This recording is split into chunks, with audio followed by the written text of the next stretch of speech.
Hey folks, thanks so much for tuning in with me here. Look, I do these live streams for you every Monday and Thursday because it's dial day, right? All you life insurance agents out there are probably spending today on dial day, calling leads and doing all those things, right? It's the thing that we do. Look, what we're going to talk about on today is what you need to do to build a team for your life insurance business. I just want to go over 3 points, and I think these 3 points are very important. All of us have this thing where we definitely know we want to make a maximum amount of money. We want to serve a maximum amount of families, but we also know that the key to us actually doing this thing, setting us up for retirement, all this and that, is in the building of a team. It's one of those things where it's almost like it doesn't matter the IMO, the FMO, or the agency that you're with. There is this thing that is there. It's a recruiting component that so many people miss out on or literally don't know how to take advantage of, or they're taking advantage of it in the wrong manner. There is a definite way to do this. Every single one of us, probably at least about 98% of us, when we got into the life insurance business, it's almost like we weren't even looking for it. Someone approached us, someone came up to us and said, "Hey, how would you like to make some money?" Something along those lines, right? And they presented you with an opportunity. Now, here's the thing. It's 2021. We're still doing this, and we still ought to be doing this, but probably in a very different way than so many of us, even ourselves, were recruited. We were in a line somewhere. We were at Walmart. We were at the mall. We were at the gas station. Somebody just kind of rolled up on us. Well, there's different ways to do that in 2021. There's different ways to do that because how many people do, actually want you rolling up on them for anything? How many people do you want rolling up on you for anything to ask you a question? So we've got things like social media, and we'll get into how to exploit all of that in some upcoming episodes. So let's talk about this here for a minute, because the first thing, this is tip number 1, you want to be making at least $30K a month on your own pen. You want to be doing, now, why do I say that? It's important because today, what anyone is going to ask you if you're presenting them with an opportunity, okay, how much money are you making? That's going to be one of the first questions that they ask. What are you doing? How much money are you making? How come you're driving that old, busted, rusted out car? Why do you live in a certain place? Why? It's superficial, but believe me, people are going to ask.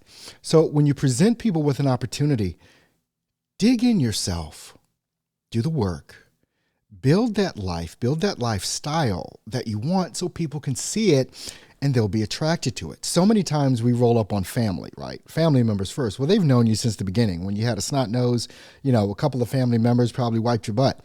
So there's a way that even with family members, it's almost like you need to let them ask you, what in the world are you doing?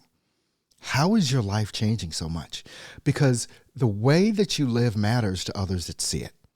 And so if you want to be a top recruiter, that means you have to be a top agent. You have to be on point. So you want to make sure that you get there. So the first suggestion is make sure you're doing at least $30K a month. Now, the second thing is have systems in place that automate your business. Especially when it comes down to your lead generation. Having those systems in place, how you handle your leads, how you handle your clients, how you follow up with people, how you do your dialing, how you do your Zoom calls, how you do your phone calls. You've got to have these things, and many times automated, but at the very minimum, you've got to have a system in place that is rinse and repeat for all of this. Because when you start recruiting agents, if you want to have them quickly ramp up, you better be giving them all of your systems. You better be sharing with them exactly how it is that you're doing what you're doing. And if you haven't built yourself to a top agent, you can't build anyone else to a top agent either. So you want to make sure that that's in place. So what's the third thing? My phone just went off, so now I have to reopen it up. Have automated systems in place for recruiting mostly licensed agents. The thing about recruiting licensed agents is that you want to make that your goal. And how can you make that your goal unless you have automated, predictable systems set up? You're already making a significant amount of money because now you're basically competing with them to say, hey, I'm doing this over here. The first thing they're going to ask, well, how much did you write last month? It's going to be their first question. And if you aren't recruiting top agents that are already licensed, you're missing the boat, because those are going to be the ones that help you build faster. That's why you need these automated, predictable systems in place, so that you can make sure that you're doing it and doing it in a very specific way. Comp levels. Do you know how easy it is to do some arbitrage on all these different agencies out there that are only paying their agents 30 to 40% comp, but you're making 100, 125, 145% comp? Do you know how easy it is to go in and suck those agents up and suck them in?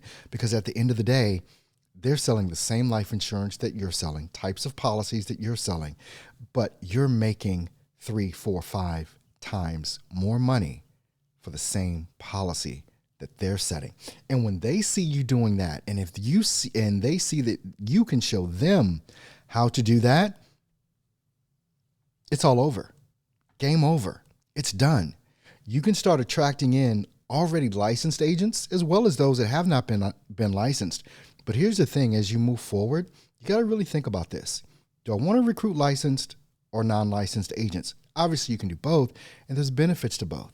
But if you're recruiting mostly non-licensed agents, you got to get them through the testing process. You got to get them through the training process. You've got to teach them about how to sell. But when you recruit licensed agents because you have a top comp that they don't have, but you can get to them, no training involved. They already know how to do it. So I hope this little live stream, I hope this video made sense. I want you to make sure, leave me a comment below. Are you recruiting? How are you recruiting, and who are you recruiting? Licensed or non-licensed agents? And why? Leave me those comments. And if you've got questions, make sure that you ask them. I'm going to be here every Monday and Thursday, 10 a.m. Eastern Standard Time on the dot, right here on LinkedIn. And I may be going live on YouTube as well. So all you folks on LinkedIn and YouTube, thanks so much for tuning in. Make sure that you subscribe, and I'll see you coming up Thursday. Have a good one.